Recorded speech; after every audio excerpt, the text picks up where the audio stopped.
ये चंपकलता सखी जी के आश्रम में हमारा बाबा जी है जो सेवा देते हैं यहाँ पे। देखिए बाबा, बताइए इनके बारे में थोड़ा सा।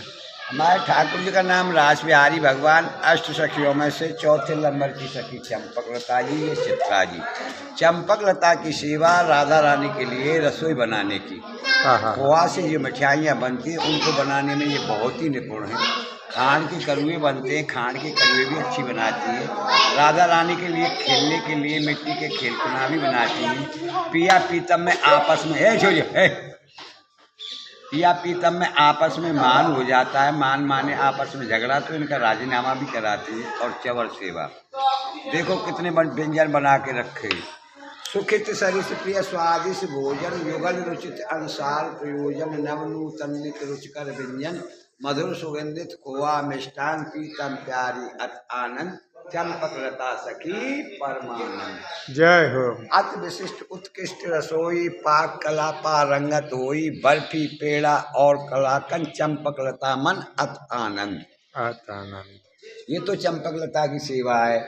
आपको सामने जो बाबा दिख रहे तस्वीर में, इनका जन्म हमारी तुम्हारी तरह का नहीं है। ये राजस्थान के रहने वाले हैं, टोड़ा भीम के। इनका शरीर ब्राह्मण कुल का है। इनके पिताजी का नाम था बौदेव जी। बौदेव जी की शादी की बात हो गई थी, शादी नहीं हुई, वो बाबा बन गए। बौदेव जी के पिताजी ने लड़की वालों पर खबर की, भाई हमारा लड़का तो बाबा बन गया है, अपनी लड़की का रिश्ता कहीं अंथा कर दो। 1 साल के बाद में लौट के साधु वेश में साधुओं के साथ अपने गांव में आए थे। तब तक उस लड़की का कोई रिश्ता नहीं हुआ था। फिर उनके पिताजी ने लड़की वालों पर खबर की, भाई लड़का तो आ गया है, कुछ हम समझाएंगे, कुछ आपके ना शायद रिश्ता हो जाए। तो लड़की के परिवार वाले सब आए थे, साथ में लड़की भी आई थी। संतों के बाबाओं के सब पैर छूते हैं। उस लड़की ने बौदेव जी के पैर छुए ना, तो उसको आशीर्वाद दे दिया कि आप पुत्रवती हो। शादी हुई नहीं, आशीर्वाद दे दिया पुत्रवती हो। वो आश्चर्य करिए, महाराज जी आप क्या बोल रहे हैं, समाज में निंद्रा नहीं होगी, कुआरी के बच्चा पैदा होगा तो बदनामी का काम होगा। बौदेव जी बोले, आपके जो बच्चा पैदा होगा वो उधर से पैदा नहीं होगा, आपकी हथेली में छाला पड़ेगा, छाले से बच्चा पैदा होगा। हथेली में छाला पड़ा, छाले से ये बाबा पैदा हुए। इन बाबाओं का घर का नाम था उद्धव। ओके। ये कृष्ण भगवान वाले उद्धव नहीं है, कलयुग की बात है। ये उद्धव भी 12 साल के हो गए तो इन्होंने भी अपना घर छोड़ दिया। वृंदावन में आके निम्बार संप्रदाय के आचार्य थे हरव्यास देवाचार्य जी, ये उनके शिष्य बन गए, बाबा बन गए। ये भगवान के भजन में मस्त रहते थे, किसी से बोलते नहीं थे। तो लोग कहने लगे ये तो बहुत घमंडी है, बोलता नहीं है, तो इनका नाम पड़ गया उद्धव घमंड देव। यहाँ सुंदर स्थान देखकर, रमणीक स्थान देखकर इन्होंने ऐसी घनघोर कठिन तपस्या की कि पिया पीतम राधा कृष्ण को प्रकट कर लिया। तब भगवान ने इनको आदेश दिया, आप गांव से ब्राह्मणों के बच्चे लो, राधा कृष्ण बनाओ, मेरी रासलीला का प्रचार प्रसार करो। सामने देखो भगवान अपना मुकुट दे रहे हैं इनके लिए, राधिका जी अपनी चंद्रकाजी दे रही हैं। इनको बच्चों के सिर पर धारण करना, धारण करते ही समझना हम ही खेल रहे हैं। बच्चों के अंदर हमारा आवेश आएगा, उनको सुतई लीलाओं का ज्ञात होता चला जाएगा। इनसे तो भगवान ने बात की और ब्राह्मणों को सपने में आदेश दिया कि एक साधु आपसे बच्चा मांगने के लिए आएगा, उससे मने मत करना, बच्चे दे देना। सुबह होते ही ये ब्राह्मणों के पास गए, उनसे बच्चे मांगे, उन्होंने दे दिए। यहाँ लाकर बच्चों का श्रृंगार किया, ठाकुर जी के दिए हुए मुकुट बच्चों के सिर पर धारण किए। घमंड देवाचार्य जी के लिए उन्होंने रासलीला करके दिखाई। उसके बाद में वो अलोप हो गए, गायब हो गए। बाबा घबरा गए, बताओ मैं ब्रजवासी ब्राह्मणों को बच्चे कहाँ से वापस करूँगा, कैसे ठाकुर जी की लीलाओं का प्रचार प्रसार होगा। और कोई सहारा नहीं मिला। समाधि लगाकर फिर भगवान के चिंतन में बैठे। दोबारा भगवान प्रकट हुई, भगवान से कहा, महाराज आपके आदेश के अनुसार मैं ब्रजवासी ब्राह्मणों के बच्चे लाया, लाकर यहाँ श्रृंगार किया, आपके दिए हुए मुकुट पहनाए तो बच्चा गायब हो गई। बताओ मैं ब्रजवासियों को बच्चे कहाँ से वापस करूँगा, कैसे आपकी लीलाओं का प्रचार प्रसार होगा।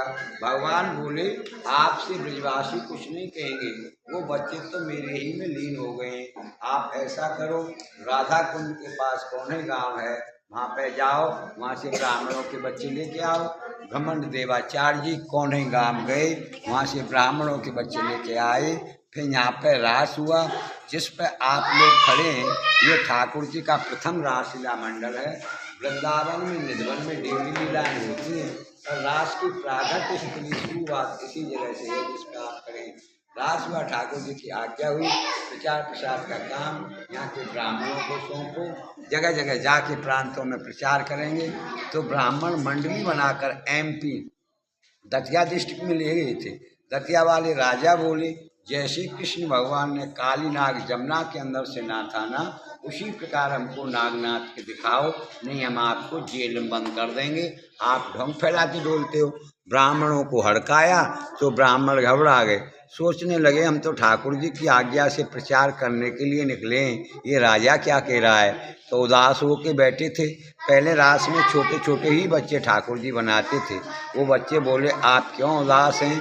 तब उन्होंने बताई, लाला ये राजा बोल रहा है जैसे कृष्ण भगवान ने काली नाग जमुना के अंदर से नाथाना, उसी प्रकार हमको नागनाथ के दिखाओ, उन्हें जेल में बंद कर देंगे। वो बच्चे बोले, आप चिंता मत करो, राजा से अभी जाके बोलो कि आज नागलीला ही होगी।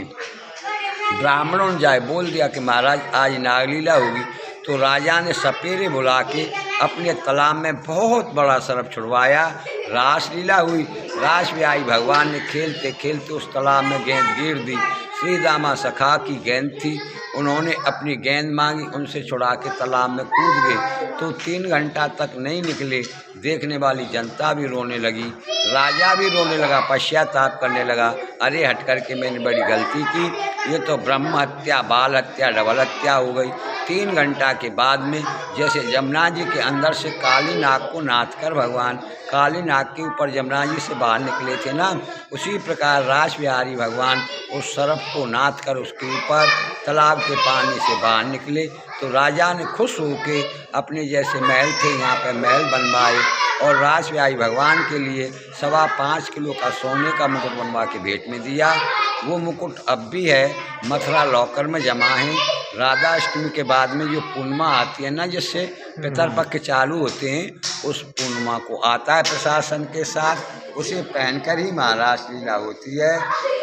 आपको अभी से निमंत्रण है, उस टाइम पर आप पधारें, रासलीला का बहुत बहुत धन्यवाद। रास बिहारी भगवान की जय हो, चंपक लता सखी जय हो, भक्त मंडली की जय हो, जय जय श्री राम। हरे श्याम।